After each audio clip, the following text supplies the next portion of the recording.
好，你好，我係波 Sir 啊。咁我想分享一下我教特殊兒童嘅一啲心得，去分享俾大家聽下。咁我哋就係你見望到啦，運動及手法室啦。咁就我係一個特殊教練，咁係主要教 SEN 嘅小朋友啦。咁亦都有時都會有教智障嘅小朋友都有。咁運動，咁我哋用咩方法咧？咁一係就游水。另外一個咧就係喺我個工作室裏邊，我就會有一個懸繩下降，咁就去帶住安全扣、安全帶，咁就喺埲牆度練個核心肌群嘅。咁個運動量都係相當之大嘅。咁點解要用運動先咧？咁解釋下。咁其實當運動咧，我哋係希望佢嗰個血液流動高啦，個呼吸系統好啦，嗰個血壓啦。咁當血壓好、血壓夠充足嘅話，咁佢個身體個腦裏邊就會產生一個內啡肽，而令到佢嘅情緒可以穩定啲，佢可以去學習得更加好。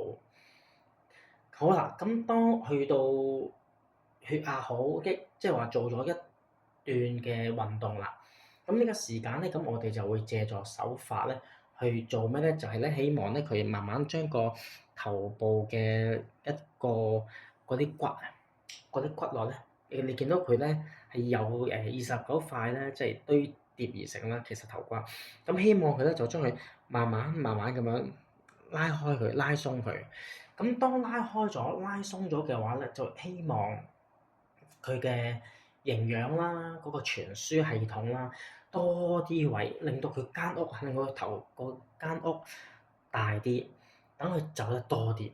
咁當走得多啲嘅話咧，咁係可以即係希望啦，幫到佢哋。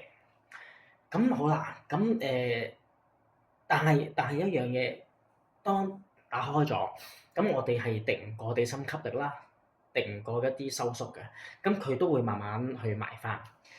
咁但係唔緊要嘅，因為只要咧我哋不停做，不停打開佢、拉開佢，佢係會有進步。咁我啲學生亦都會係有進步。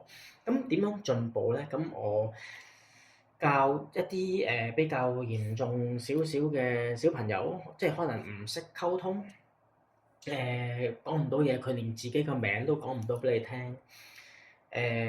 佢可能嚟到會尖叫，會周圍走。咁我喺泳池嗰度，咁可以同佢做啲咩咧？咁其實就係先同佢練習呼吸。咁當練習呼吸，叫佢踢腳練呼吸，咁佢就自然佢個血液嘅系統、呼吸系統就會好。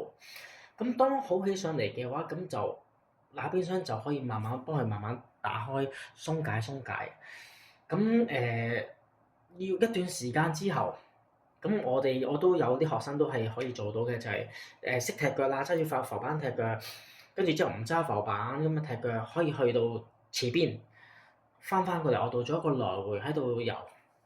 咁呢個係一個好大嘅進步。咁而個媽都好 surprise 走過嚟同我講：啊，波 Sir 點解我個仔走去你游水，佢可以學識聽指令？